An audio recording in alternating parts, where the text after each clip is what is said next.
the diesel is heated up when it goes through the fuel pump, and the generator doesn't like to run on hot fuel. So putting that hot fuel back in the generator made it not function as well as it should. It also overpressurized the seals and the fittings, or the seals, I mean, and caused a leak at the generator for something like 29,500 hours that this generator operated. The whole area was a rainbow sheen. At that time it was raining. Coast Guard, EPA, and I went up there and we built an underflow dam so that we could keep the diesel from running off of that property onto the neighbor's property. And it was pretty successful. It's not very pretty, but it worked pretty good. They put this ammonium sulfate down, and that fertilizer, along with some straw and that kind of thing, kind of sped up the bioremedial action for the dispersal of the diesel.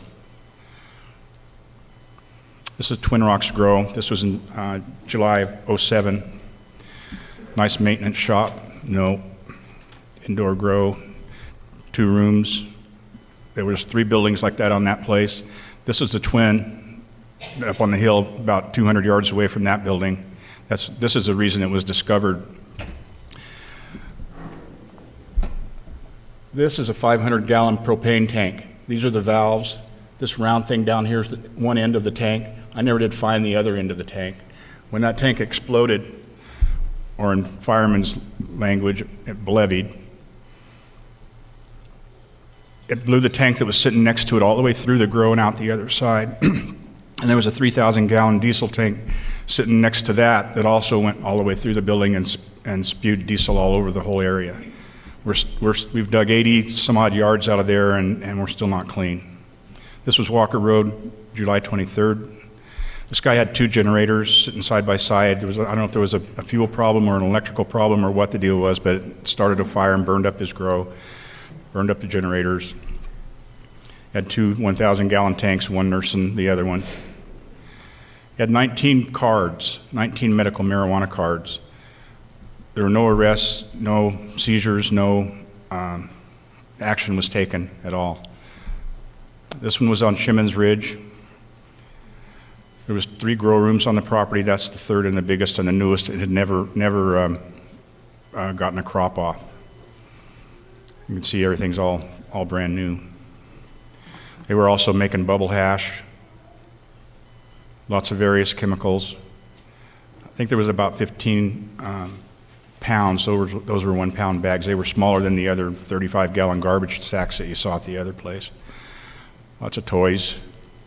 They had a pretty nice, pretty clean setup. They had a steel tank. They had a fuel line. I saw no leaks. You can see the waste oil sitting under the tongue of the generator there. They weren't really very careful with that. In fact, they were dumping their waste oil in an old septic tank. That's what that is. It looks kind of like a grave. It's about 4 feet wide, 6 feet long, 6 feet deep, and it's half full. I don't know how good of integrity the walls of the septic tank were, if it's soaked all in the ground, and how long they were doing it, or any of that kind of stuff. So it hasn't been dug out yet. This is Bell Springs, March 13th, 2008. It's just an example of the amount of fuel. You can see 2 tanks underneath the building. That's kind of a fire code issue, I think. This was Blue Lake Road, June 25th. This guy had 2 underground grows. This cinder block building is underneath the garage. It had 4 grow rooms inside of it.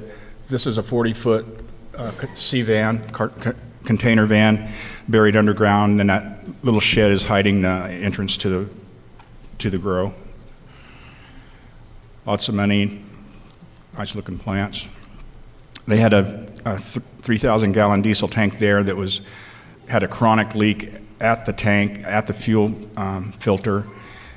We took 42 cubic yards of contaminated soil out of that to Manteca to be disposed of. The responsible party there paid the county $7,000 in reimbursement for our time, for double hazmat hazardous materials management plan fees, and they paid, I believe it was right in the neighborhood of $25,000 for the excavation and for the disposal of the soil. And they have a fine from air quality for $820,000 for the use of their unpermitted generators.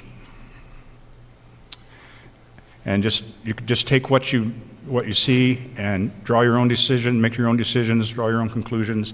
That all it is information for you to use as you see fit. Thank you.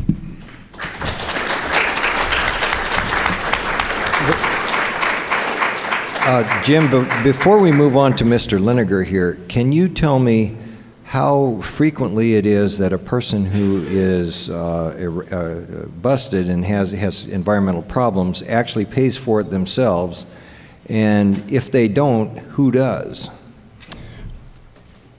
Good examples are the Salmon Creek grows and the one we just talked about up on Blue Lake Road. The Salmon Creek grow was a fugitive. He's ran away to Canada. He never had any buy-in in our county. He never, he didn't care at all. That's why there was a lot of contamination. A lot of bad acts were done. The cleanup was very expensive, and we paid for the cleanup. The EPA is steward of a fund that the Coast Guard actually handles, and if I go through the proper tracks and trails, I can get the EPA to come in and do a cleanup, and that's where the money went, but it comes from our taxes. The other one up on Blue Lake was a local guy, lived here all his life, and he's actually